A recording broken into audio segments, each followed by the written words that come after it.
want to get going, Tom. Okay. Well, hi, everybody. I'm Tom Christensen. I'm the director of the China and the World program here at Columbia University. And this is part of our fall speaker series. And today we have a special speaker, one of our own, our postdoctoral fellow for 2020 to 2021, Dr. Yuan Wang. Dr. Wang is an expert on Africa and African state capacity. And for our purposes, and of great interest to us, she's an expert on China's Belt and Road Initiative and how it operates in Africa. And unlike a lot of commentators on the Belt and Road, Dr. Wang gives agency to the African states and describes how Belt and Road plays out differently in different political environments in Africa. And she has done very distinguished work in that field. She has a PhD from Oxford University, and she has an MPP from the Kennedy School at Harvard, and she has a bachelor's degree from the Shanghai Shanghai International Studies Institute, or a college, right? University. Okay, sorry, I got the last word wrong. And she's already been successful professionally. It's kind of exciting today because some of you may have been on the line when we were discussing this, but the work that she's presenting today was just accepted at Comparative Politics, which is really the leading journal in comparative politics and political science. Very difficult to get in there. It's a referee journal. So you're hearing cutting edge research recently published online like this week. And it's very exciting to hear from the author. We welcome her, and I should also mention that she's been working in the quote-unquote real world. Like, we encourage our scholars to think about the real world, to write about the real world. Well, Dr. Wang has also served at the UNDP China for the United Nations, so she has that real world experience as well. So welcome to the program, Yuan. Welcome to the speaker series. We look forward to what you have to say, and we look forward to the Q&A to follow. Thank you very much for the generous introduction, Tom. Shall I share my screen now? Yeah, that'd be great. Okay. Can you see it properly? It hasn't popped up yet. No? No, would you mind turning it off and turning it back on again? Yeah.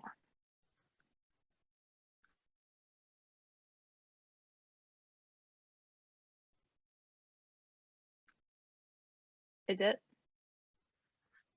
Still no. It shows on my screen that it's sharing now. Yeah, there's a line that shows up that says Yuan Wang has started sharing, screen sharing, but there's nothing that, at least I can't see anything. No? No, unfortunately not.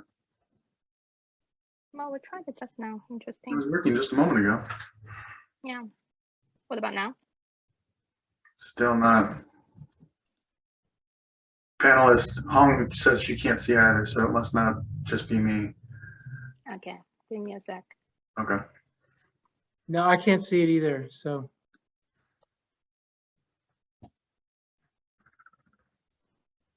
Yeah, I can't see it. It just says Yuan Wang has started screen sharing. And So nothing here?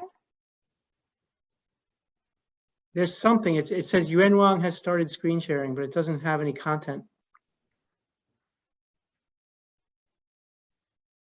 Apologies to everyone in the audience for the technical difficulties. Yuan, it might be best if you log off and log back into Zoom, because that seemed to work last time.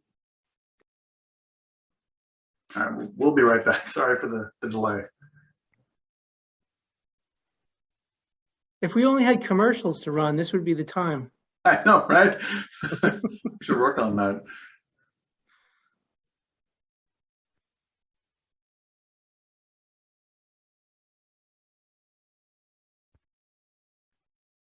There you go. And try sharing now. Yeah. There you go. There it is. Great. Great, thank you. So finally, I got to present this with my screen fixed. Okay, so the argument and the evidence of this presentation is derived from my PhD work, and earlier version of this is already published in a Comparative Politics, and I put the link in the chat box in case people want to look further into it. Today we will look at two Chinese financed and constructed railways in Kenya and Ethiopia, and use these railways as lenses to inspect African politics and Sino-African relations.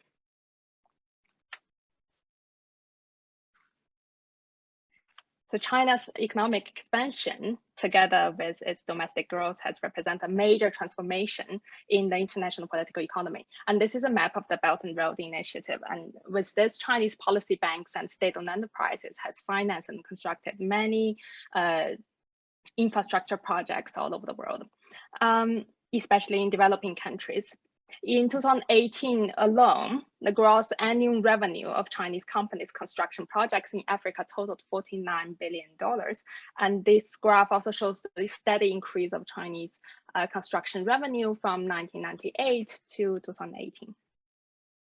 And in terms of loans, infrastructure, transport also attracts most of Chinese financing interest. About 30% of Chinese loans goes to Africa, goes to transport in Africa, according to the China-Africa Research Initiative loan database.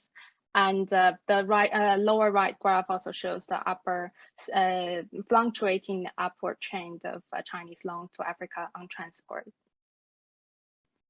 But with all those projects financed and constructed by Chinese companies and Chinese Exim Bank, are they similar or different? We find that a lot of projects that are similar in nature actually develop into very different trajectories in different countries. Let's take the recently launched the standard gauge railway in Kenya and the Addis Ababa Djibouti railway in Ethiopia, for instance. They share many similarities. They both are financed by loans from China Export and Import Bank, the Exim Bank. They both are constructed by Chinese state-owned enterprises, and they both are flagship projects of the Belt and Road Initiative. But they also have a lot of differences in terms of effectiveness as measured by timely completion and regular operation.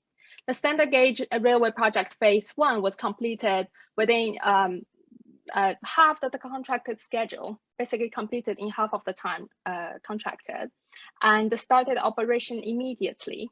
Phase 2A of the standard gauge railway had a 10-month delay, and the Ethiopian railway had also a 14-month gap between completion and operation.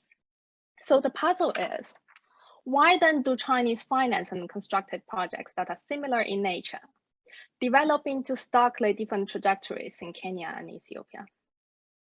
This is especially puzzling because during the heightened years of railway initiation and implementation, Ethiopia was a developmental state characterized by highly centralized political system and single-minded pursuit of economic growth, particularly with a focus on infrastructure development and industrialization. Well, the electoral cycle of Kenya makes politicians preoccupied with short-term survival incentives that they want to keep themselves in power rather than focusing on the long-term development projects like the standard gauge railway.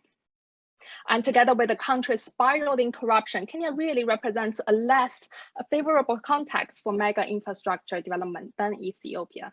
But still, why then did the Kenya SGR1 phase 1 develop better than its counterparts in phase 2A and than its counterpart in Ethiopia and also phase 2A? So for the rest of this presentation, I will first outline two existing explanations of state capacity.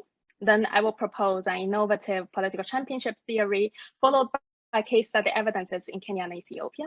I will also present an alternative hypothesis and conclude with the broader implication of this work.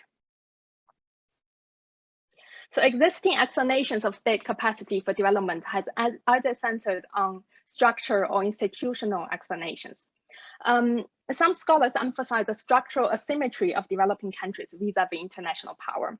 Drawing from dependency theory, they discuss how external agency rather than domestic agency determines states' performance of development in developing countries.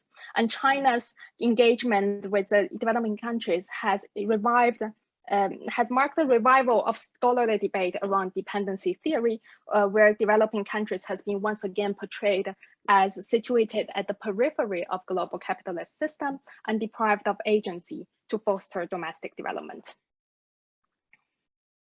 Another group of scholars emphasize institutional characteristics, particularly the capacity of bureaucracies as the defining features of state capacity. Drawing on original insights of Weber, researchers of developmental state argue that a professional state bureaucracy is essential in facilitating capitalist growth. And in fact, Ethiopia is marked, before the civil war, is marked as the developmental states example of Africa. Derived from the divergent from the structural and institutional explanations, I propose a political championship theory that emphasizes individual agency of the leaders, centering on the role of the president and the prime ministers. This is composed of two hypotheses. The first is perceived threats from electoral competition generate strong political commitment from the ruler, and a committed political champion with strong authority intervenes in project implementation by motivating bureaucracies and tempering resistance, leading to higher project effectiveness. Of course, the election is not the only source of political commitment. Other reasons such as crisis and foreign relations may also induce changes in leaders' commitment. But for the sake of this presentation, I will focus on electoral engineered political championship. By leaders' authority, I mean leaders' ability to build a coalition of key actors on the project and push the delivery agenda forward. The leader's authority is broader than the constitutional power attached to the presidency and the premiership. It emphasizes leaders' ability to go beyond the formal institutions and utilize informal ones to push the project and policy agenda forward, therefore making a distinction between the president and the presidency, with the emphasis on the president and on the individual themselves. And then operationalize the dependent variable in state effectiveness through timely completion and regular operation of the two railway projects. That is, whether the railway was completed within the contract and politically assigned schedule, and whether it is operating safely and regularly. Causal inference of this study is drawn from within case process tracing through the Kenyan Railway and Ethiopian Railway. Evidence are collected from 30 weeks of field work during multiple trips from 2014 to 2019 in China, Kenya, and Ethiopia, over 180 interviews, plus short episodes of participatory observation, triangulated with corporate policy and media reports and legal documents. So now let's look at the case studies. This is a map of the Kenyan standard gauge railway. The SGR phase 1 starts from, it's a gray line from the port of Mombasa to the capital city of Nairobi. And the phase 2A is a red line connecting Nairobi to Naivasha. A little bit on Kenyan politics. Kenya was democratized in 1992 and has held highly competitive multi-party elections every 5 years since then. And Kenya had 3 presidents after its democratization: Daniel Arap Moi, Mwai Kibaki, and the current president Uhuru Kenyatta. The SGR, the Standard Gauge Railway project, was initiated in 2008 under President Kibaki and implemented and completed under the current president Kenyatta. In 2017, the current president was seeking a second term and has faced a fierce competition from the opposition, Raila Odinga and its party, a National Super Alliance. So the Kenya SGR can be naturally divided into 2 subcases. phase 1 and phase 2A, divided by the 8th of August 2017 national elections. The phase 1 was completed in May 2017, 2 months before the election, and the phase 2A started 1 month after the election. Now let's look at these two phases in turn. Jimmy Wanjigi. He is a Kenyan billionaire with political clout. He is one of the most influential broker for Chinese projects in Kenya. So he brokers Kenyan government's project for Chinese companies and takes 3 to 10% of contract value as a brokering fee. So in 2008, Wanjigi approached his long-term friend, Du Fei, Mr. Du Fei, the then CEO of CRBC Kenya, China Road Bridge Corporation of Kenya. In Wanjigi's office in Westland, Nairobi, he and Du Fei came up with this idea of modernizing Kenyan railway networks through public-private partnership with a total investment amount of 80 billion Kenyan shillings, which is about 800 million USD. And soon, Wanjigi became very engaged with 2013 presidential election. He was he went to school with Uhuru Kenyatta, and he bankrolled Kenyatta and William Ruto's electoral campaign and crafted the Jubilee Manifesto and made sure that a public-private partnership, PPP, and the developing SGR were included as key messages in the manifesto. As the Jubilee Coalition Manifesto 2013 says, the coalition government will build a new standard gauge railway from Mombasa to Malabar, etc. And Jimmy Wanjigi also said, when we crafted the manifesto, I made sure that there was an emphasis on PPP. So he really wanted this to be a private investment. During the 2013 election, international society was not quiet. Kenyatta was accused of organizing the 2007 post-election violence, which caused over 1,000 Kenyan deaths. And during the 2013 election, Kenyatta was still facing trials at the International Criminal Court. The Western society did not want to see Kenyatta and William Ruto to be elected, notably when pushed to explain Americans' position regarding the candidacy of Kenyatta and Ruto. The US Assistant Secretary of State, Johnny Carson, said choices will have consequences. Still, Kenyatta and Ruto won the 2013 election and inaugurated office. And soon after he took office, Kenyatta chose Russia, China, and UAE as his first destinations, state visit destination outside of Africa, clearly demonstrating his look east diplomacy. In Beijing, Kenyatta was welcomed by Xi Jinping and returned home with a basket of projects financed by China Exim Bank. The SGR was the most expensive one of them. Now with the loans from China Exim Bank, the SGR is nothing like its original design by Jimmy Wanjigi and Du Fei. When Wanjigi saw the SGR contract, the new contract, the price became 3.8 billion USD, 4 times of its original design. It was not a PPP project anymore. It became a government project, a Kenyan project, or more precisely, a Kenyatta project. Wanjigi said, in 2013, Uhuru got into power. I don't know what happened. Suddenly, the SGR is what the president wants. I told him I wanted to do the PPP. The president told me, you must let go. The president's first visit to the SGR construction site was on 23rd of January 2015. And after his site visit, he signed on the visitor's book of the Kenyan Railway Corporation. Keep up the good work. Let's all ensure we complete the work on time by June 2017. The phase 1 has already originally contracted to be completed within 60 months. And now the Kenyatta set the new deadline to be completed in 32 months by June 2017. And his rationale of setting the completion date by June 2017 was election driven. This completion date was scheduled 2 months before the August 2017 national election, when Kenyatta was seeking a second term. So by launching the SGR during the peak of his campaigning for the August elections, Kenyatta openly used the SGR as his campaign capital. As the opposition party leader Raila Odinga warned, Jubilee should not use SGR as a campaign agenda. This project is for Kenyans and not for the Jubilees. And to guarantee the prompt delivery of the project before elections, the President Kenyatta visited the SGR phase 1 construction site on a quarterly basis. And these visits were not ceremonial. Every time they bring half of his cabinet with him and held on-site working meetings. During each of his working meetings, Kenyatta would start by asking CRBC, the Chinese managers, are we on time?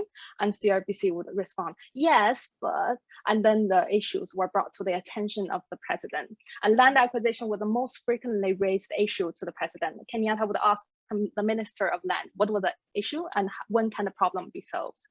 But during Kenyatta's site visit to Makueni County, a local land conflict that went to court was reported to the president. As the senator of Makueni County, Mutula Kilonzo, recalled, when Kenyatta got off from the plane, I think someone has briefed him about the court case. He was furious. People are afraid of Uhuru Kenyatta. The president said so angrily, how can you stop a presidential project? So I explained the issue we were facing. Kenyatta said, this seems to be a simple issue. He then called on the Minister of Land, said, I need this issue solved in 7 days with the report. President Kenyatta's strong commitment to an intervention in the SGR phase 1 was fruitful. Officially started construction in December 2014. The 480-kilometer railway was completed on the 30th of May 2017, taking only 2.5 years, half the contracted schedule in the contract. And the passenger service started on the 1st of June. And it was so popular that people had to get a ticket 3 days in advance so as to travel. The former CEO of Kenyan Railway Corporation said so proudly that this is the only project in Kenyan history that was completed ahead of schedule. What about the operation though? So the introduction of the standard gauge railway transformed Kenyan's logistic landscape. Originally, the connection between Mombasa, the port of Mombasa, to the hinterland was through truck. And the president issued a presidential directive that all imported cargo for delivery to Nairobi and the hinterland shall be conveyed by the SGR and cleared at the inland container depot at Nairobi, basically forcing people to use the SGR.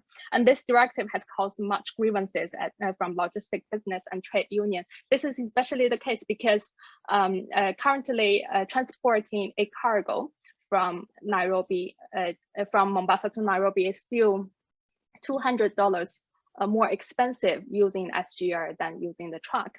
And also it's the railway only makes commercial sense after it reaches 900 kilometers, but the standard gauge railway was only 418 kilometers, about half of it. So the economy, and also the economy of Mombasa County, which is heavily relied on logistics business, was significantly affected by the SGR. No wonder Hassan Joho, the governor of Mombasa, said the SGR is to kill the economy of Mombasa. In fact, Governor Joho was the steadfast opposition to the SGR from day one. In addition to the fact that Mombasa has historically been the opposition county, Joho's family invested heavily in the logistic business, and those businesses were heavily affected by the SGR. The auto ports, which is his family business, was closed because of SGR's operation. But Kenyatta, the president, successfully co-opted Joho by giving his family business Autoport reopened it and gave it exclusive access in Naivasha inland container depot. So Joho is very happy these days now. After the 2017 election, Kenyatta's commitment to the SGR reduced. As he cannot seek another re-election in 2022, Kenyatta's priority has shifted to power consolidation. The construction of SGR Phase 1, Phase 2A are managed and constructed by the same Kenyan bureaucracies and Chinese contractors, but Kenyatta set a completion date of December 2018 for Phase 2A, but the project was delayed until October 2019, a 10-month delay due to prolonged land acquisition. In fact, apart from the inauguration ceremony of the SGR 2A, the president only visited the construction site once at the Nairobi National Park, and the rest of the quarterly working meeting were held at the State House. As a result, the SGR Phase 2A did not meet the deadline set by the president and suffered a 10-month delay due to difficulties in land acquisition. More interestingly, the 8 counties that phase 1 passes through are mostly opposition counties, while the most counties phase 2A crosses supports Kenyatta's Jubilee Party. Phase 1, we can see that phase 1 faces a higher level of grievance politicization and political obstacles than phase 2A. It will be assumed that the implementation of phase 2A would be less challenging than phase 1, especially with regard to land acquisition, the most politicized issue in Kenya. However, phase 2A still failed to meet the timeline set by the president, and the project completion was delayed until October 2019. In other words, when Kenyatta's attention to the project diminished, the SGR2A was delayed. Just a quick review. Kenya SGR phase 1, phase 2A are divided by Kenyan presidential election on 8th of August 2017. Phase 1 is a positive case where electoral engineered commitment and Kenyatta's authority both present, and President Kenyatta actively intervened in the SGR phase 1 implementation. He frequented the construction site to hold on-site working meetings and fast-track problem solution. He was not hesitant to intervene in an ongoing court case, and he bypassed bureaucratic hurdles by issuing presidential directive to force SGR operation, to force people to use the SGR, and he also co-opted the opposition leader. As a result, the SGR phase 1 was the first project completed ahead of schedule in Kenyan history and demonstrated high effectiveness. The SGR2A is a negative case. Although Kenyatta continued to have high authority, his commitment to the project greatly reduced after the 2017 elections, as he cannot seek another term in 2022. So now let's move on to Ethiopia. Ethiopia is a landlocked country after Eritrea, which was originally part of Ethiopia, left. So Ethiopia growingly rely on the port of Djibouti for imports and exports. The Ethiopian Addis Djibouti Railway can be divided into 3 subcases. Those are Addis Djibouti Railway under Prime Minister Meles Zenawi, ADR under Prime Minister Haile Mariam before the political crisis, and ADR after a crisis. These 3 cases are naturally divided by August 2012, Meles' sudden death, and then in 2015, there were a political crisis arised in the country, which led to the national state of emergency and later resignation of Haile Mariam in February 2018. I consider the ADR after this political crisis as the 3rd subcase. Similarly, a little bit on Ethiopian history. So Ethiopia has been under dominant rule, or had been under dominant rule of the EPRDF party. Upon taking power from 1991, the EPRDF relied on a discourse of democratization. The May 2005 parliamentary election was the most contested ever, and the results showed a slim and controversial win for the EPRDF. The party eventually lost 99 seats to the opposition party UNDP, and it even lost the capital city Addis Ababa to the opposition party. The EPRDF was shocked and reacted by clamping down the oppositions and having a strengthened control of the country. The 2005 electoral shock has urged the EPRDF to seek new bases for legitimacy, as the previous discourse of democratization sank into further discredit. Single-minded pursuit of economic growth became the new source of legitimacy, and the government favored a strategy of developmental state. So this is a poster by the House of Federations on the Ethiopian Nations and National Day. It reads, "Our constitution is Renaissance." It shows images of the Great Renaissance Dam, the Addis Djibouti Railway, and other infrastructure projects, implying that the EPRDF is leading a path to development or renaissance through state investment in infrastructure. And the Addis Djibouti Railway became the priority of the government. Prime Minister Meles Zenawi initiated and championed the Addis Djibouti project. During the microeconomic team meeting chaired by the Prime Minister, the CEO of Ethiopian Road Authority challenged the rationale of developing this railway. He said, "We don't need a railway because the volume of commodity of logistics is low. The trucks can do the work. It's better to upgrade roads." And Meles responded, we are not thinking railways for 1 year or 2 years. We are thinking of 10 or 20 years and linking to the global market. If we don't prepare the infrastructure before economic development, then we might get trapped. And Meles also worked like the project manager for the railway during the initiation and earlier implementation.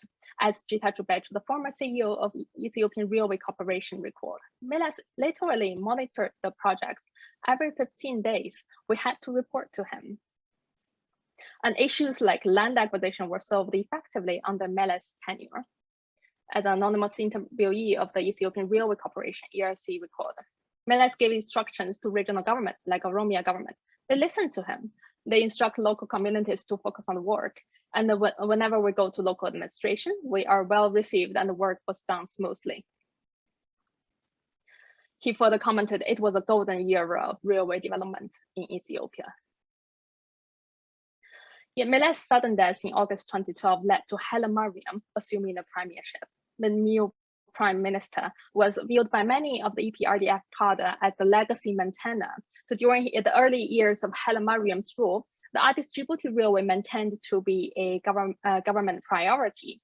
But Haile Mariam was also considered as a compromised leader. He lacked Meles' political authority to mobilize and motivate a coalition of actors for railway implementation. As a senior staff from Ethiopian Railway Corporation recalled, with a slight contempt in his tone when he said this. With Haile Mariam, we met him. We don't follow up after the meeting. There are legal procedures. We just follow the legal procedures. In Ethiopia and elsewhere, strict following the legal procedures are usually perceived by many as a way to subvert political decisions by many bureaucrats. And land acquisition was done very promptly during Meles' time, was stagnated under Haile Mariam's tenure. As another informant from Ministry of Transport said, on right of way, which is land acquisition, if Meles ordered clear within 1 month, then it got cleared.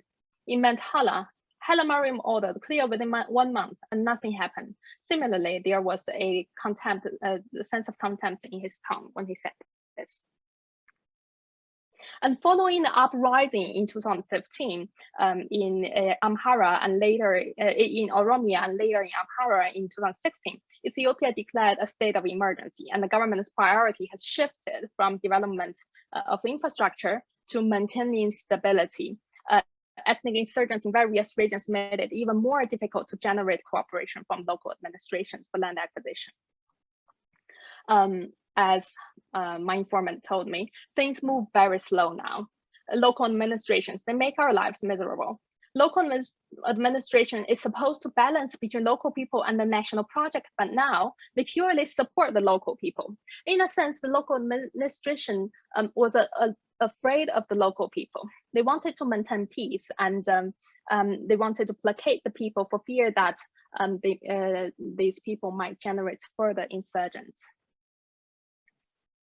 So although the railway was officially launched in October 2016, the passenger and cargo operation did not start until January 2018, a 14-month delay after the completion of construction. And how about the operation? So CREC and CCECC, the two Chinese constructors of the railway, was given an operation and maintenance contract by the ERC, Ethiopian Railway Corporation, to run the railway for 6 years. The current operation revenue cannot cover its cost. And the one main reason is that Ethiopian shipping line, very powerful parastatal, had its own track team. And the operation of the railway is in direct competition with its truck business.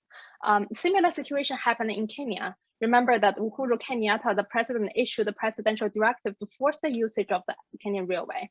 But like there was no such thing happening in Ethiopia. So the SGR runs on average 10.4 cargo trains per day in Kenya, and compared to Addis Djibouti Railway, which runs only 4 cargo trains per day.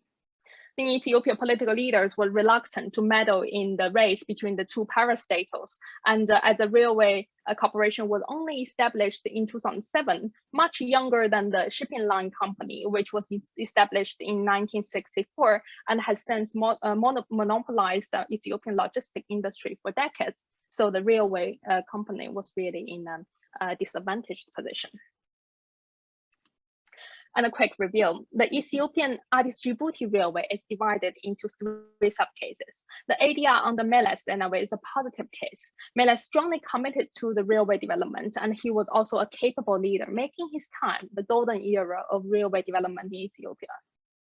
Addis Djibouti Railway under Haile Mariam and post-crisis are both negative cases. After Meles' death in 2012, Haile Mariam tried to keep Meles' legacy, but lacked the political authority to fill in the boots of his predecessor. And finally, after the ethnic crisis in 2015, Addis Djibouti Railway was not the priority of the government anymore because the government wanted to maintain stability. I also reviewed 2 alternative hypotheses, the external agency and the bureaucratic capacity arguments. And given the time, I will only review the external agency one. If people are interested, we can get back to the bureaucratic capacity during Q&A. So the first alternative hypothesis is that it is not the political championship of the African leaders, but the Chinese SOE's intervention that leads to high effectiveness. In other words, if the Chinese SOE are responsible and capable, then their projects develop better. So so the Kenya, it could be that the SOE in Kenya was just much more responsible and capable than SOEs in Ethiopia implementing the railway. Or even if it was the African political championship that directly led to the high effectiveness of the railway, could the political championship was like generated from Chinese diplomatic leverage, that Chinese politicians wanted this railway to be important for the African leader. So the African leaders paid attention to it and generated high effectiveness. And if that is the case, political championship is only the intervening variable, and the ultimate cause of high effectiveness of railway was the Chinese diplomatic leverage. So let's see why both of them are not true. So during interviews, Chinese officials from Chinese Economic Counselor's office in Kenya repeatedly stressed that the SGR Phase 1 was a commercial project, and that the role of this office was to support the company when needed. But ultimately, it was a company that should go on the front line. And the Chinese government's intervention was actually minimal during SGR Phase 1's construction. In fact, Phase 1's success intensified Chinese government's commitment to the project, and this is more clearly demonstrated by Chinese official visits to the SGR. From 2014 to 2019, as shown in this table, Chinese official inspections to the SGR increased in the latter stage of the SGR Phase 1 after mid-2017, when the SGR has already gained success. So inspection visits by Chinese officials aimed less at urging Chinese company CRBC to succeed in this project and more to claim credit for the success of the Kenya SGR. And crucially, if the external agency explanation is true, the SGR Phase 2A should not experience any delay because Chinese contractor and Kenyan bureaucrats have accumulated experiences during Phase 1 and should be more proficient in Phase 2A, but still Phase 2A suffered from delays. In the Ethiopian case, the 2 Chinese contractors, CREC and CCECC, intervened in the Ethiopian railway was largely absent during ADR on the Meles, but significantly increased after the construction had started in December 2012, months after Meles' death. Yet contrary to the expectation of this external agency argument, Chinese intervention and diplomatic pressure were not sufficient enough to generate the Addis enough momentum for the Addis Djibouti Railway to save it from ineffectiveness. So according to the CREC, a Chinese state-owned enterprises observation, Haile Mariam's commitment to the Addis Djibouti Railway increased immediately after his visit to the Belt and Road Forum in May 2017 in Beijing. By then, the railway was already completed for over a year and the operation was not started. So Hailemariam was seeking a new project opportunity in China while attending the forum. During meetings with Hailemariam, Chinese Ministry of Finance expressed concerns about the delay of the Addis-Djibouti railway operation. Hailemariam provided a joint statement by all responsible agencies stating that the Ethiopian government was working to address the challenges faced by the railway operation. Yet beyond this joint statement, and the obstacles of the railway project endured. In other words, this commitment generated from diplomatic pressure by Chinese government was not strong enough to resolve the challenges facing the Addis-Djibouti railway's timely completion, contrary to the expectations of the external agency argument. And when interviewing Chinese managers in CCECC and CREC, they frequently refer to the Addis-Djibouti railway as a political task. What do they mean by political task?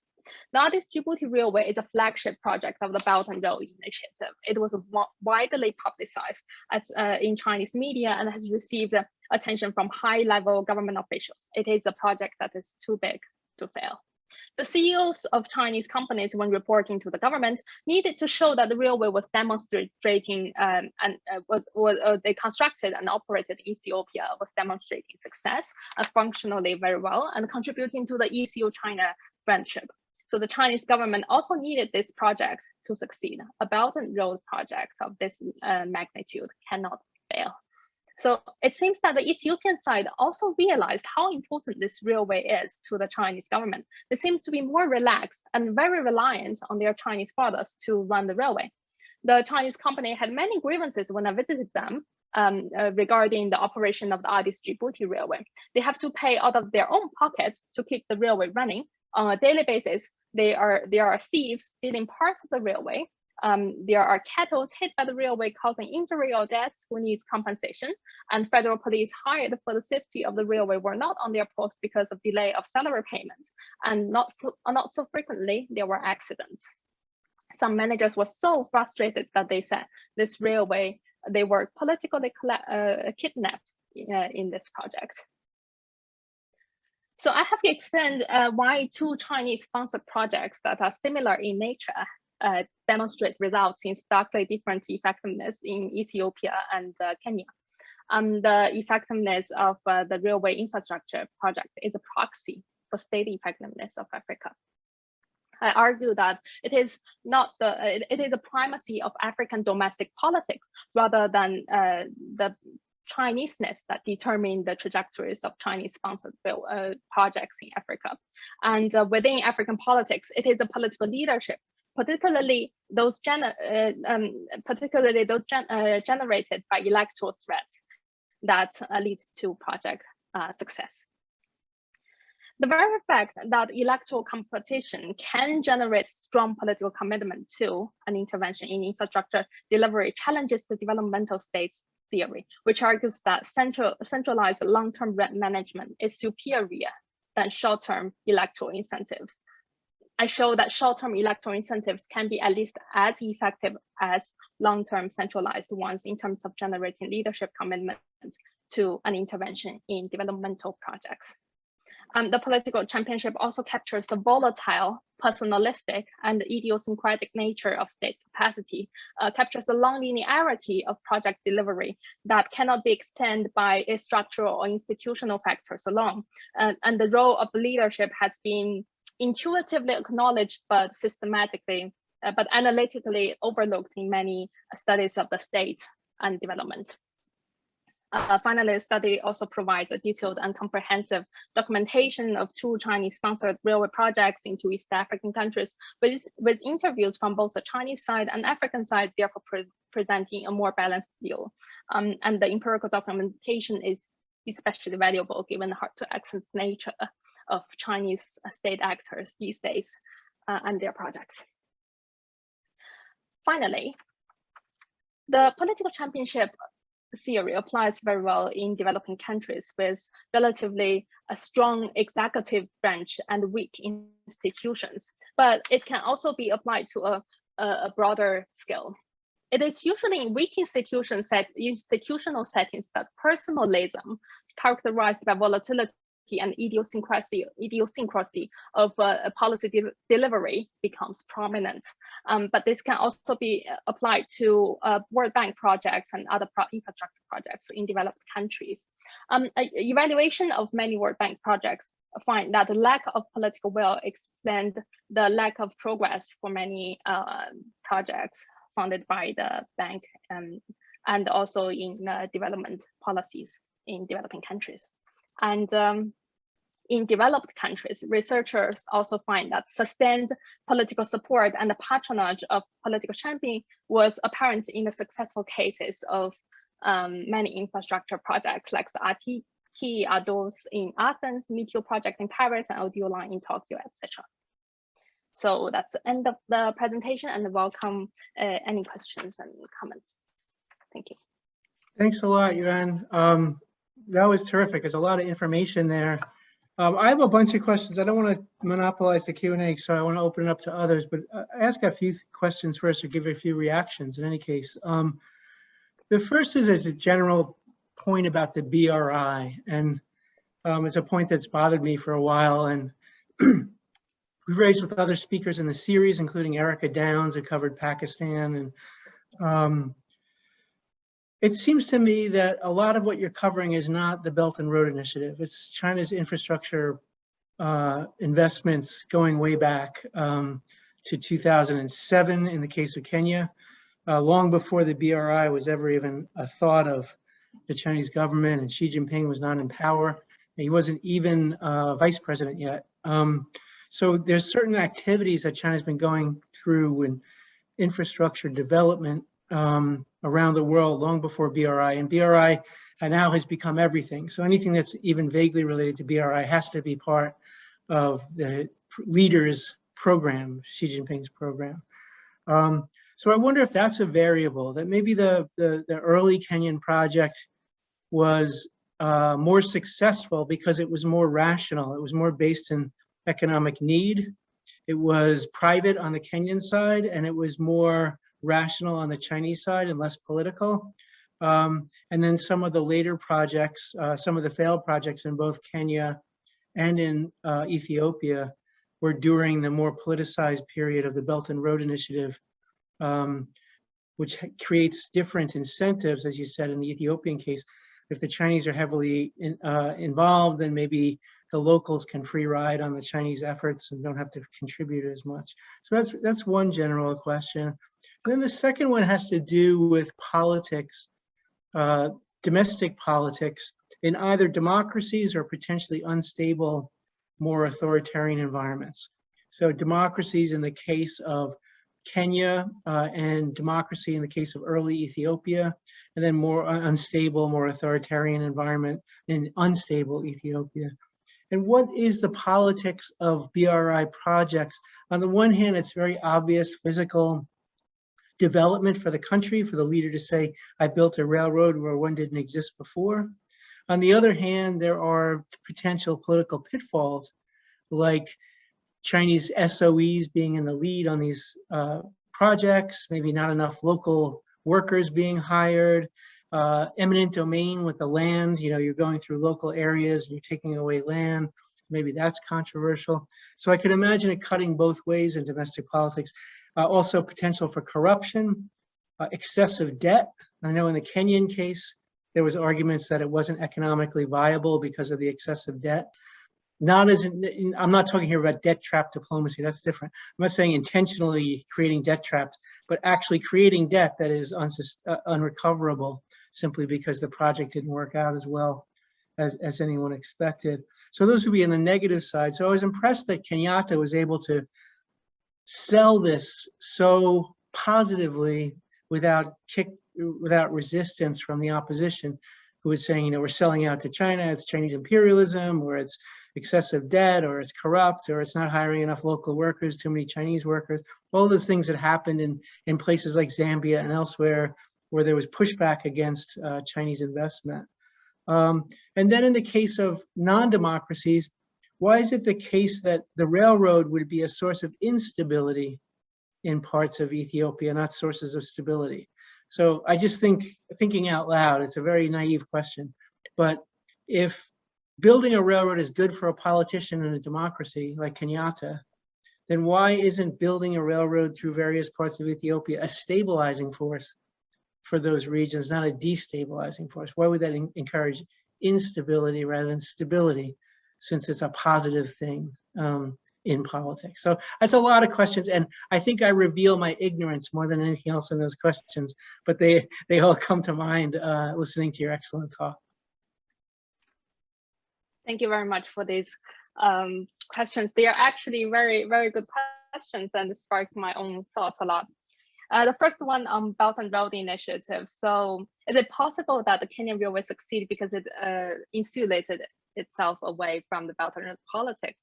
Well, I would say I doubt so, because the Kenyan Railway was initiated in 2008 and the Ethiopian one was started in 2011. So there's both are before the Belt and Road Initiative. And you could say that Kenyan Railway was started from a private sector initiative, but it was not for the purpose of the government. It's more for the private sector, was related to like Wanjigi could get a lot of commission out of it. So it was not purely for the development of the nation as a whole. So in 2011, 2013-ish, when the Belt and Road Initiative was announced, basically Chinese government cherry-picked the existing successful cases. Both the railway were selected as the flagship project of the Belt and Road, and then later they became, massively media like coverage domestically and abroad, but still the Kenyan one was the first. So the Chinese government's response on both projects were pretty much the same, but it's more of domestic politics of Africans that differ. And then the second question, like why was Kenyatta able to present such a successful story here without getting response from the domestic audience? Well, in fact, the SGR was the most politicized project almost in Kenyan history. So when the Kenyatta used the SGR as his campaign capital, the opposition used the SGR as a way to attack Kenyatta government, saying that, okay, we'd like to deal with Chinese, but all the issues of land, of debt, and of labor and environment was all because of the bad management of Kenyatta. So if Raila Odinga said, if I become president, these issues will not exist because they are associated with Kenyatta, but we still want to work with Chinese government. Yeah, so that was, I didn't have time to present all the details of how like this fall into controversy, but basically when Wanjigi was very upset with his deal taken away by the president, he commissioned a member of parliament to speak ill of the SGR and CRBC in the government, within government domain, and also leak to the media. And then that's in 2014, and that was the start of the domestic controversies of the SGR, and it was just a very massive in scale political debate. And why railway cannot be a stabilizing factor for Ethiopia? Because the Ethiopia issue, political issue or ethnic issue that led to the current civil war or political instability was so deep in its own ethnicity, like because of Tigray region, which was 6% of the population, ruled the whole country for so many years in authoritarian terms, that the whole country was not happy, especially the Oromia people who and the Amhara people who composed much larger population. I think it's about 30% or something. So they were not happy. They didn't give as much resources as they could, they wanted. So that was so deep in that the railway is just more of a tangential factor in terms of uniting the country. An infrastructure project cannot unite such big division of interest. Okay, so I know there's questions. Daniel, do you want to take them? Absolutely.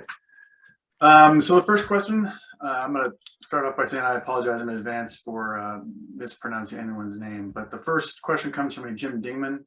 who asks, he is a editor at Pacifica Foundation, and he asks, he's curious how the building of the railroads in Kenya and Ethiopia might contrast with the Tanzam railroad designed to free Zambia from construction by apartheid South Africa.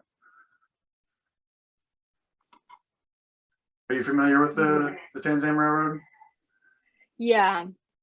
How the building of railroads in Kenya and Ethiopia contrasts with the Tanzam. So my understanding of the Tanzam Railway, which was 1960s and 70s, was more of China's insert of its power into the East Africa, that's against the existing Soviet and US position there. How was it? You can think about it a little. We can go on to another question if no, but ask Jim's other question, because Jim's other question dovetails with mine, which is, you know, we hear about all these stories about corruption in these projects, and corruption is often a source of political instability and democratic pushback. You know, what did you learn about either actual corruption or perceived corruption? Because all it takes for politics is for people to perceive corruption between the Chinese firms and the local officials for there to be potential political fallout, particularly in a democracy. Because you said Kenyatta was accused of corruption, right? What were the accusations, and how realistic were those accusations? So the corruption. Yeah, so the Ethiopian is pretty much clean, as my observation. But the Kenyan one is, from the very beginning of it, full of corruption charges, starting from the Wanjigi case. And people were saying Wanjigi has taken a great lion's share from the deal, from the existing SGR deal. And Wanjigi's incentive of accepting my interview was to clarify that he didn't take it, but people say he took it. So that was one way of corruption, like grand corruption. Like when Chinese project was being like the brokering stage, it's already a lot of taken away. There were also other ways, like during like implementation, there were corruption to get things done, and also even peripheral or daily corruption. That's like the traffic police that the Chinese drivers would just pay, or it's not only Chinese but everyone. So. It's just widespread, and inevitably Chinese projects or any projects in these countries were like enmeshed into this like the domestic politics. It cannot escape the corruption. But you had said, Yuan, just to feed off of Jim's question, you had said that when Kenyatta made the project public, he drove out the private leadership of the project, right? You said that the price increased by like 300%, right, for the railroad? It's basically just the upgrade of the projects. Originally, it was designed to renovate the existing meter gauge or just to make it better. Now it's a standard new standard gauge. Then the question is whether Kenya needs that or not. Okay, so it may not have been necessary. He himself does not take. He does not need that. He has many family business. He has a whole piece of land in Naivasha. Right. That he was able to give to Johor. So yeah, but it would set off alarm bells when you see the tripling of the cost of a project, because that could be a lot more pork to distribute to corrupt officials and et cetera, because it's a lot more money. It set off alarm bells for me when you said but but you're saying it's a higher quality project, so it should cost more. Naturally, it would cost more. Yeah, but to be honest, Kenyatta also took a blind eye towards the eating of the project from his subordinates because his single-minded focus on the effectiveness. Okay, all right. And back to you, Daniel. Our next question comes from Austin Strange, who is a current CWP fellow, his last semester with us, as well as an assistant professor at the University of Hong Kong. He asks, and he wants to know more about why did Kenyatta think it was so important to complete the project specifically before the 2017 election? Political science research certainly suggests leaders tried to complete development projects during strategic periods. I'm curious about Kenyatta's specific motives in this case. Did he primarily anticipate a public opinion and vote boost because voters would be excited about economic benefits brought by this project? Or was it more because he wanted a legacy project for himself or his party and party supporters? Who was the primary audience? And what kind of evidence is there on these for these personal motives, or that the railroad provided the boost he was looking for besides the election outcome itself? Thank you, Austin.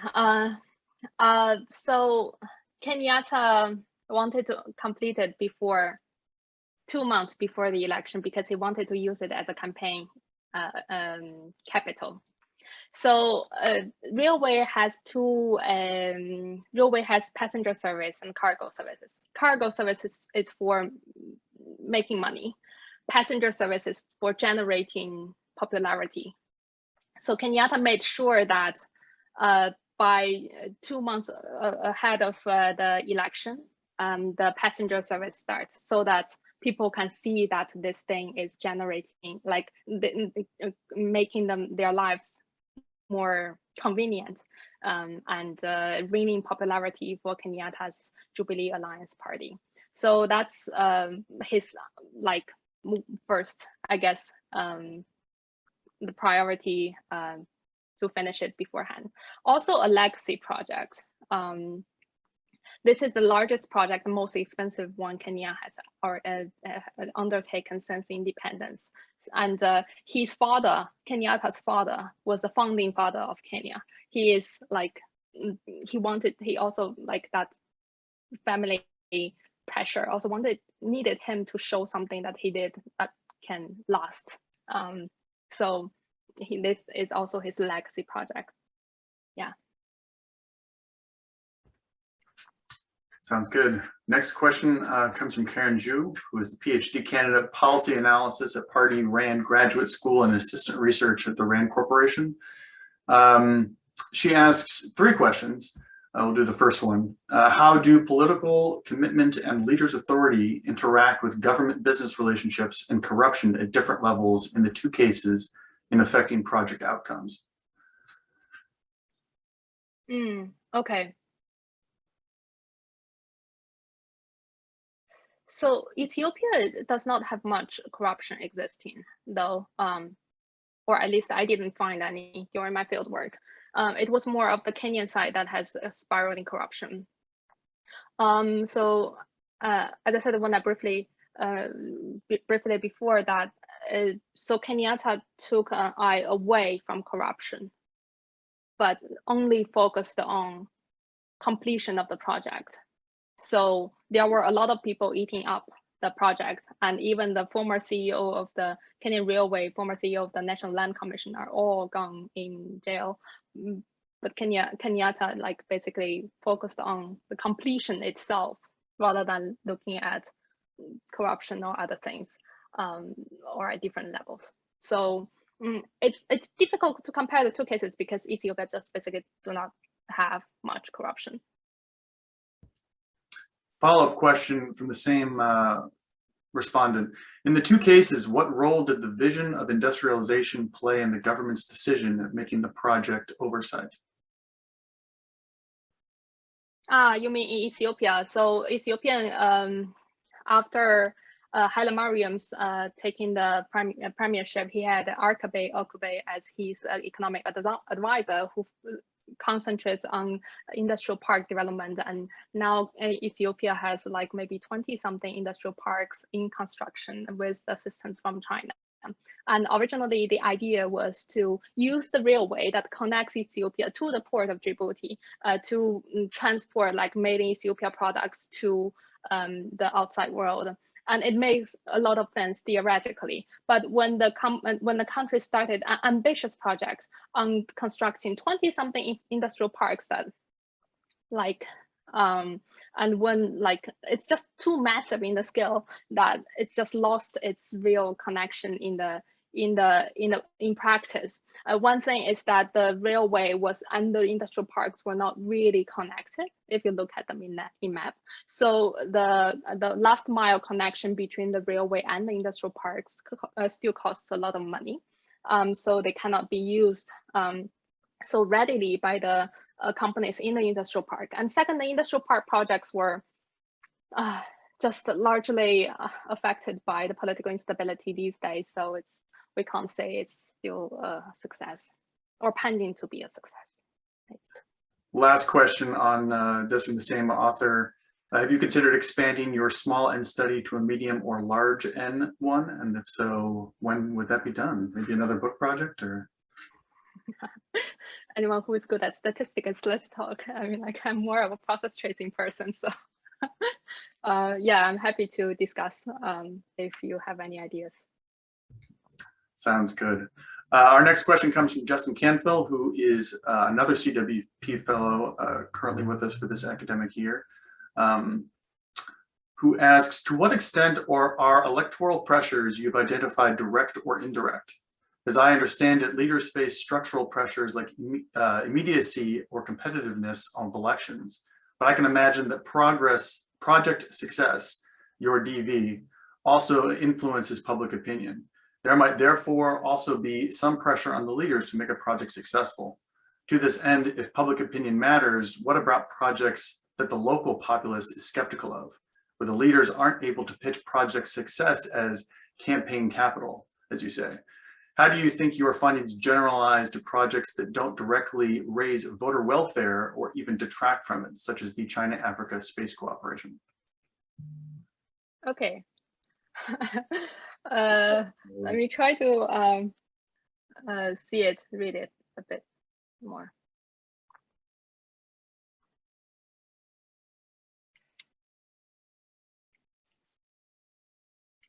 My idea of the Kenyan case is that when Kenyatta was using this as an electoral campaign, when Kenyatta was facing election, he was not having, well, the public opinion was there. Like he thought that, okay, the passenger service could generate favor for him. But he didn't use much of this like public opinion thoughts into it because of the rig of elections, the vote buying, and many things happening in Kenyan politics and in African politics in general. And the politics itself is just so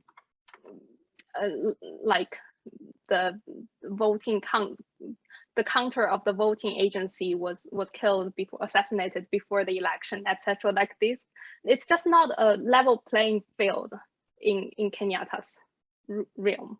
So what? Okay, I need to get back to it. Yes, but you're right that if it is a China-Africa space cooperation, or if this is a case that is not so big, not so salient, or it is just like a port infrastructure that not so many people can see, then the president or the prime minister may not attach so much attention to it. So there has to be something, a project that like it can generate some public opinion out of it. But yeah, it's just very direct. Like if it's big enough, it is salient enough, then yes. But the space cooperation might not, yeah, have the same treatment from the government. Right. Next question comes from Julie Zhang, who is an associate professor at Florida International University, who asks, are both railroad projects fully financed by Chinese policy banks on similar terms? Can you give us some detailed information about the financing package for each project?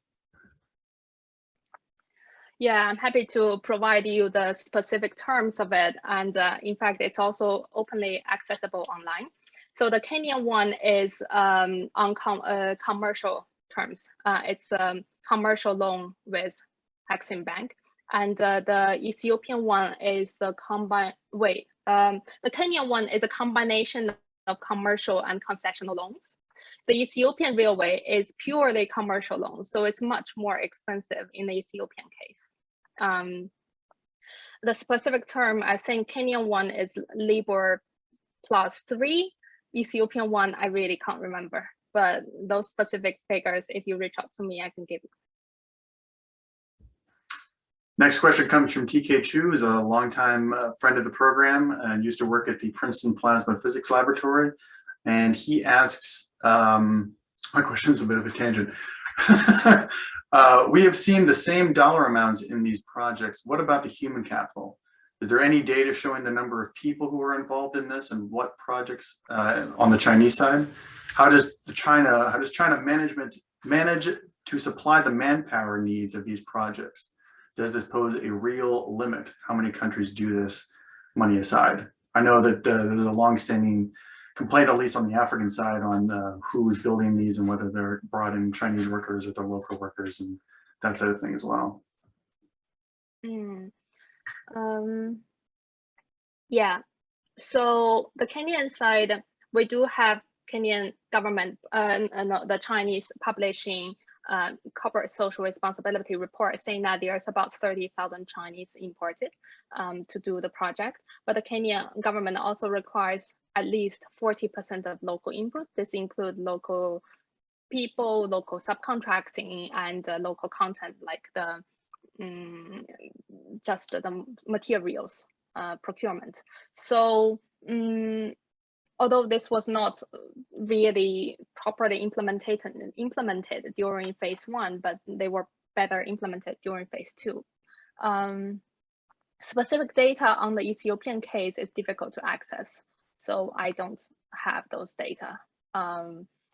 But the Ethiopian side also didn't have any regulations on local input, like regulations on how many local people should be hired or how many local content should be used, like the Kenyan people did. So basically, Kenyatta used 40% of local input as his success in negotiating with China. It was widely publicized, even though it was not implemented, but it was publicized. But that's interesting. That's interesting. It's related to Hong's next question, and I'll let Daniel ask Hong's question in a second. But it seems to me that maybe in democracies, there's more of a demand for local content in terms of labor than in less democratic situations, because the politician has to make an argument that it's helping the local workers, and that might local business as well. Yeah, local businesses as well. Yeah, I just thinking out loud. But Hong has a question. I'll let Daniel ask Hong's question. Wait, before that, just a quick comment on Tom's question. But not necessarily so, because in Angola, they have a requirement, Sonago, the national oil company, started from it, but also fluctuated elsewhere, that all companies dealing with Angola should have 30% of using local input, local hiring. So it's more of their skill level of international debate negotiation. So Ethiopia is more closed society, not like Kenya and Angola that they have dealing with national oil companies like outside and the outside world for a long time. I've talked to some Chinese authorities about this topic, and it's difficult from a diplomatic perspective for China, because one of the arguments is that it's difficult along TK Chu's questions line to find enough skilled local labor to do certain jobs for certain projects. But it's very difficult for the Chinese government to say that, because it sounds critical of the country in question, like you don't have enough skilled workers, so we'll do it for you. Yeah, but it's not difficult for Chinese workers in those countries to talk to me about it. So they definitely said the same thing. But like one requirement for all projects is to train local workers, and so they have to do it. In fact, bringing a worker from China is 6 times more expensive than hiring the same level worker from local. But still, like same like that, a local worker is 1/3 of the efficiency of Chinese worker, because Chinese worker just work day and night. So yeah, so still like cost effectiveness shows that Chinese still want to bring train local workers or hire local workers. So there are a lot of study on local worker hiring situation in Chinese construction companies, and they are usually 92%. Okay, let Hong get our question in, and then we'll wrap up. I just want to follow up. TK Chu actually clarified his question, so I just want to make sure that we round that out before we move on to Hong's. Okay. He follows up and says, he wants to know specifically, how does China manage the supply of its own human capital? in these foreign environments where they're doing projects.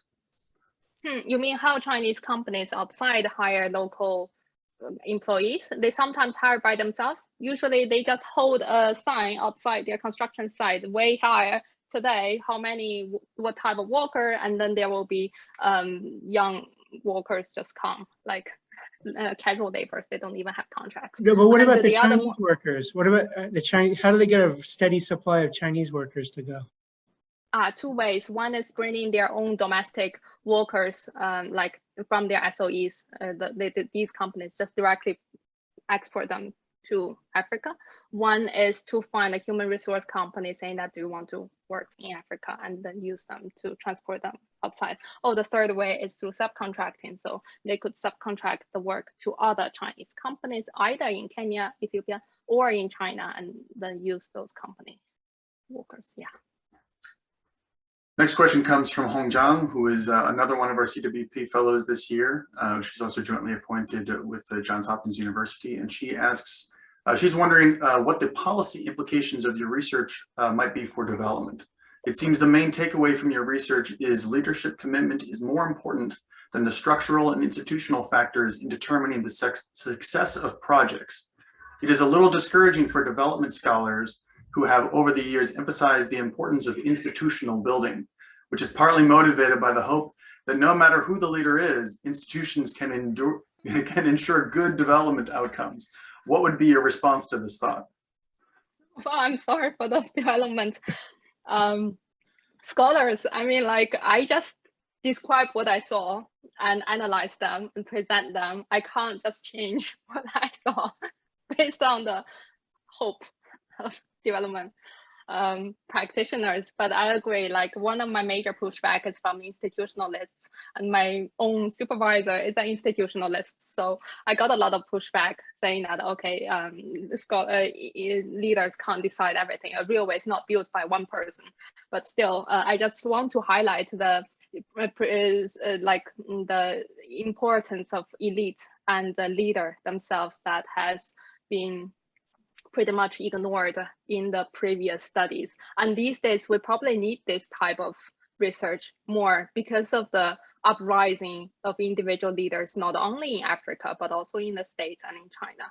So, like, understanding their role, that how they can go beyond the institutional and structural constraints to exercise their own agency is something that I think needs to be done these days more.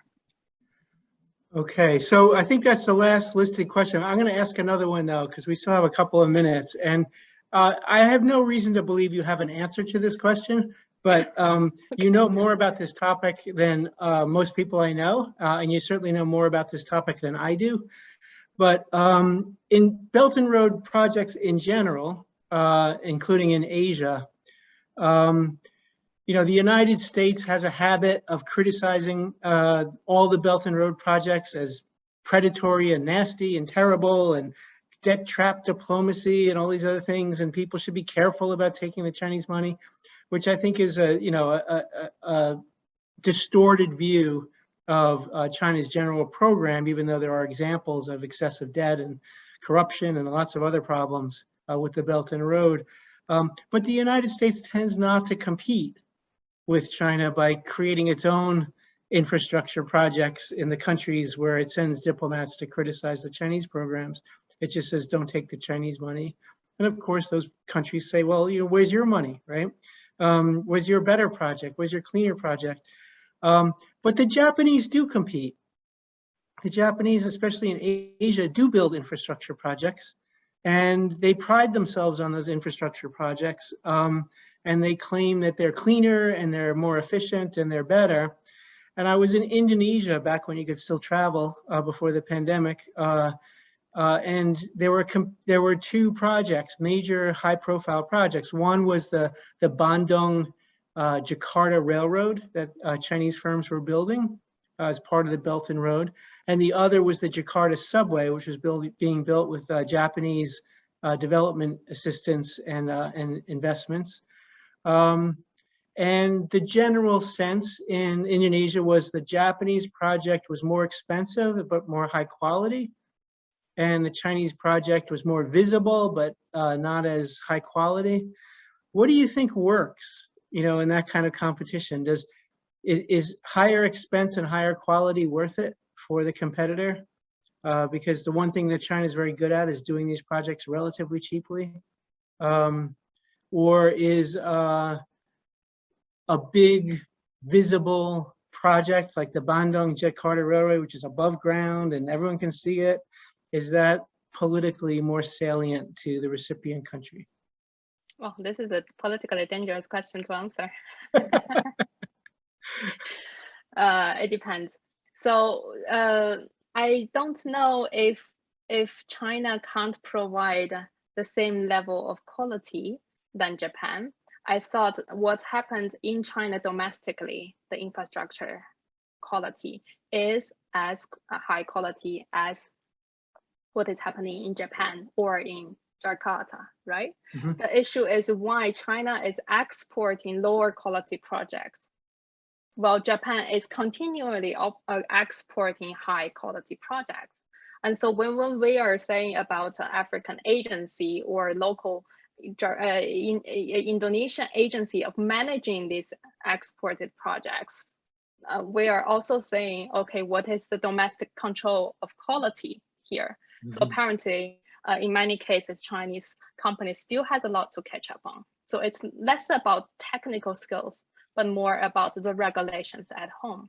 And in terms of which one the developing countries needs more, is it like the more visible one or the beautiful and nice, small, useful one? I think the railway is already useful.